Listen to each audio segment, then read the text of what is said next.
Hey guys, welcome back. First thing I want to do with this video is revisit my last video where I was actually shooting the weapon, taking it out and cycling. What I was doing there is I was checking the ejection angle of where my brass was landing. So think of it as a clock. The rifle is facing 12 o'clock. And what you're checking for is to see where your brass is landing in relationship to 12 o'clock. So what this tells you if it's undergassed, overgassed, or about where it needs to be. Now, it will differ a little bit on where they land just by the pressure of each load. So the 145 grainers may land a little bit differently than the 170s or the 180s or the 150s or whatever it may be. So it's hard to get an AR to cycle between, right around that 3:34 o'clock, which is essentially perfect. It's hard to do it with every different type of round. So between 3 o'clock and 4 o'clock, that's about the perfect angle. 12 to 3 o'clock it's overgassed, and 4 to 6 o'clock is undergassed. If it's undergassed, like I said in previous videos, I keep preaching that you've got a gas leak somewhere. 99% of the time. If it's overgassed, which usually the manufacturers or the reputable manufacturers, they usually, when the rifles leave the factory or the manufacturer, they're slightly overgassed. And the reason for that is that way they about guaranteed to always run versus being undergassed, because leaks will happen over time and develop. So if it is overgassed, what can we do?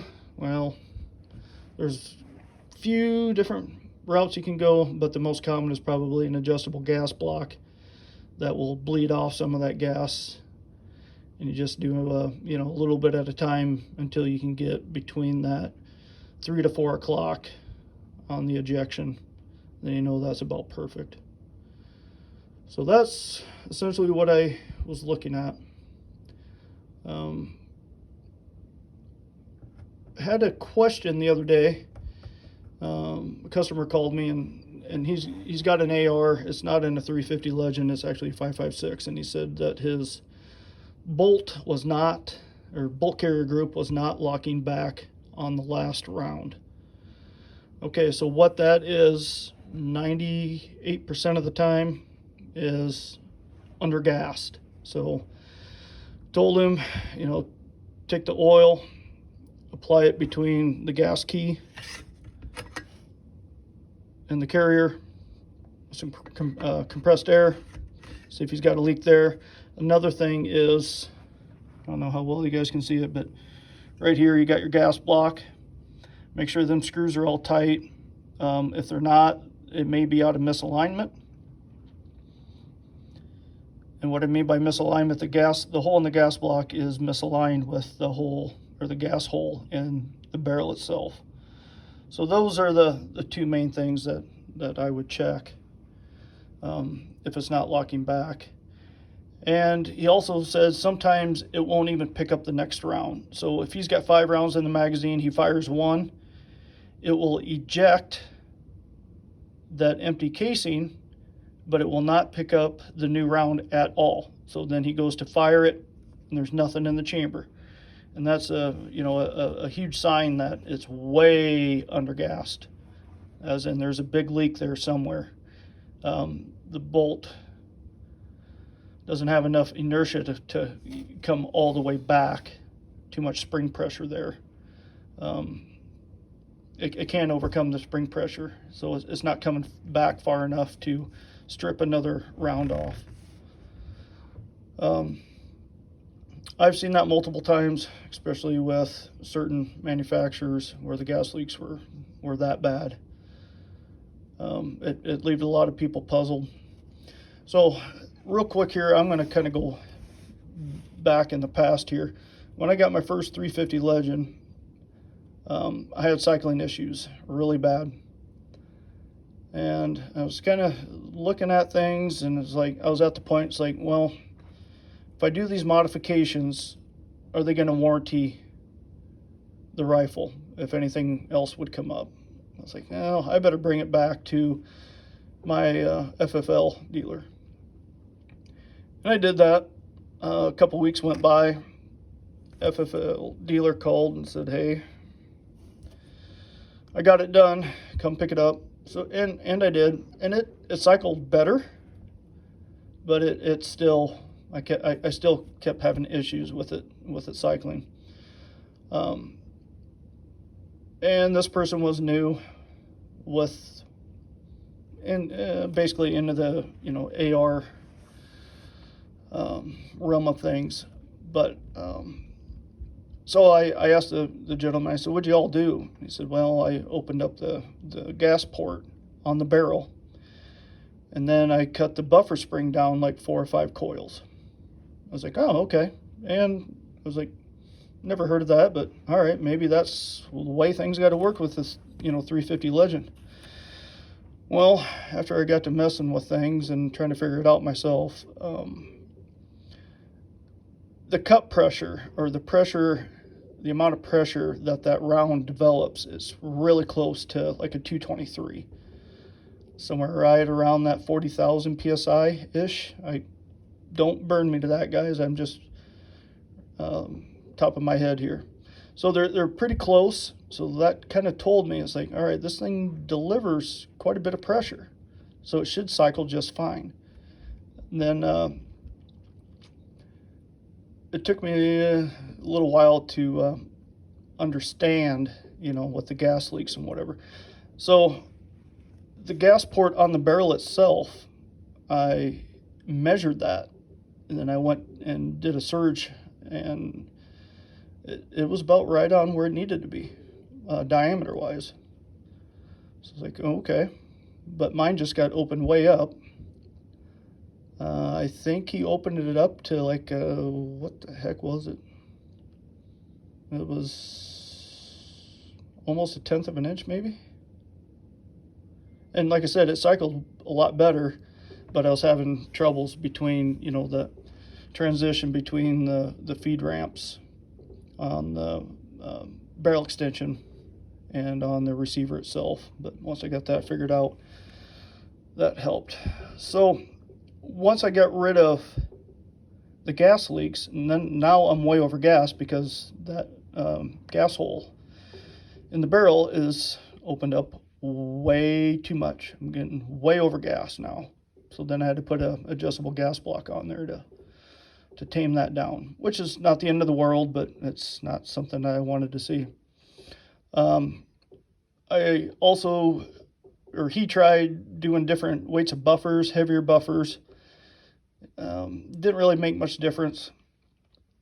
So like I said, once I got the gas issue figured out and the ramp issue figured out, now I'm overgassed. I bought a factory length spring, put that back in it, made sure I had a mil-spec buffer in it, and it sings. It really does. It's one of my better cycling 350 Legend uppers. It's pretty impressive. That thing does not miss a beat. So getting back to this manufacturer's porting out the gas port, I've read some reviews online that the owners have sent the uppers back to this particular company to get fixed, and that was the manufacturer's remedy was to drill out that gas port in the barrel and not address the leaks between the gas key and the carrier. That's fine and dandy. You're getting the proper amount of gas one way or another, but you're going to have issues like what I had, where if I fix that leak, or if I change bolt carrier groups that doesn't leak, now I'm way over gas because they drilled that port out. Well, like I said, it's not the end of the world. Put an adjustable gas block on and continue on with life. gas tube alignment. If you take the bolt out of your bulk carrier group, you throw it in. Right there. It stops.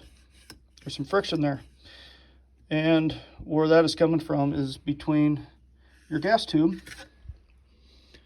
and your gas key. Gas tube goes in the gas key. Well, I believe this gas tube is misaligned a little bit. It's got a sticky spot there. So what does that do? Well, it can slow down your bulk carrier group during cycling. It's more friction. It can actually wear out one side of the gas tube and or your gas key. It's a pretty simple fix. What I did here is I took a flathead screwdriver, just put some electrical tape on it, and manipulate that gas key up, down, left, right, whatever it may be, to get it where there's hardly any friction at all. I've done enough of these where I bought this tool here.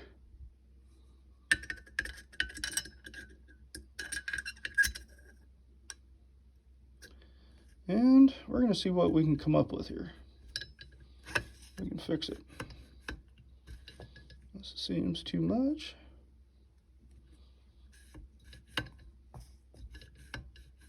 Go down just a smidge more.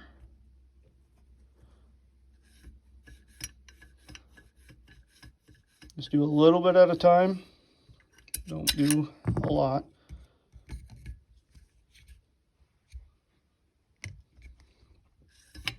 There we go. That's better. I can tweak it, fine tune it, once I have both hands available.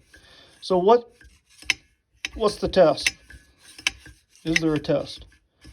Well, what I like to see is with the bulk carrier group lubed up, hold your upper at a 45-degree angle and see if it'll fall down on under its own weight. Let me pull it back up here. Like I said, at a 45-degree angle. I apologize for the camera here. So it's at a 45-degree angle, roughly, and it falls down completely under its own weight. Like I said, I can probably get this one a little bit smoother or better.